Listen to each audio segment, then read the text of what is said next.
velocity is defined as displacement over time, which is, as you can see it here, the change in position over the change in time.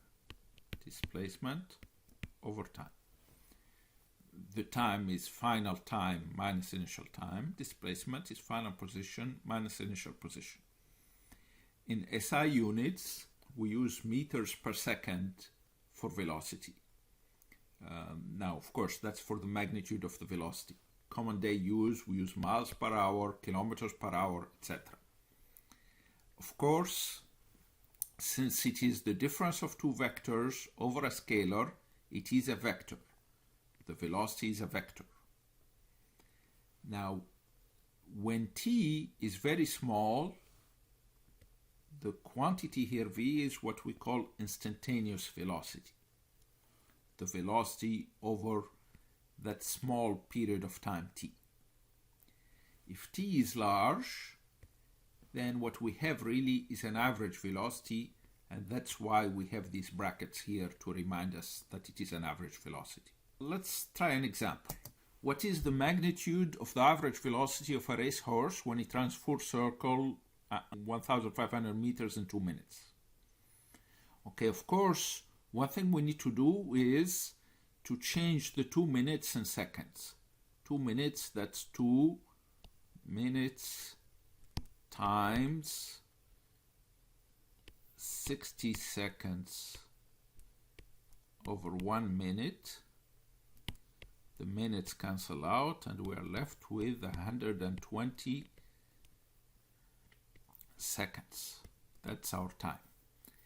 Now in this case, our velocity is displacement over time, with time is 120 seconds, but the displacement, since we do a full circle, that means the initial position is the same as the final position, then my displacement is 0, then my velocity is 0.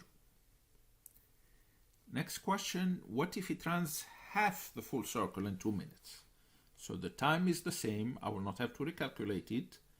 Then my displacement is, now if you consider half a circle, this is my initial position, this is my final position. So this is my displacement. So the magnitude of my displacement is actually the diameter of that circle.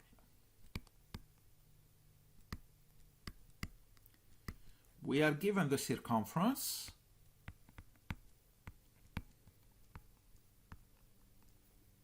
The circumference is related to the diameter by this expression, pi times the diameter. So we can find the diameter, circumference over pi,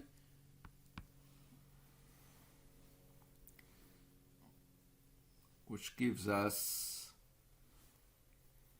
477 meters. Then my velocity in magnitude, so putting this to signify we are calculating the magnitude, so the magnitude of the displacement over time, so 477 meters over 120 seconds, and that gives us 4 meters per second. So that's my answer here.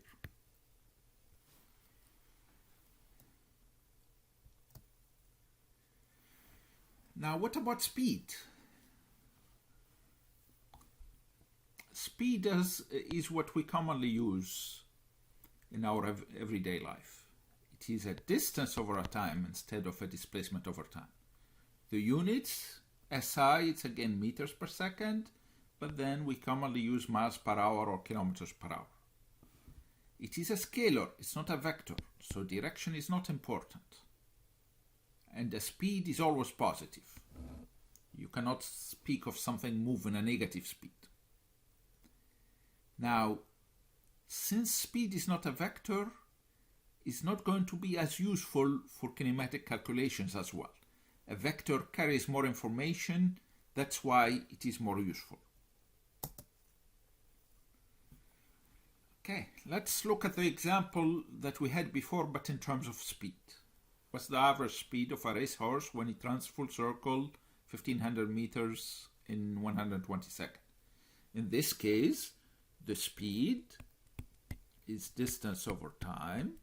We have 1500 meters over 120 seconds, which is in this case 12.5 meters per second.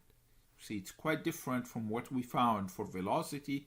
The average velocity that we found was 0 meters per second. Its magnitude was 0 meters per second.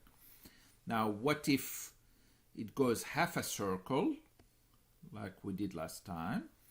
Now, in this case, the distance traveled is all of this.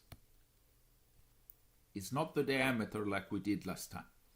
So the speed is going to be that distance, which is half a circle, which is 750 meters over 120 seconds, which is half the number that we had above, 6.3 meters per second.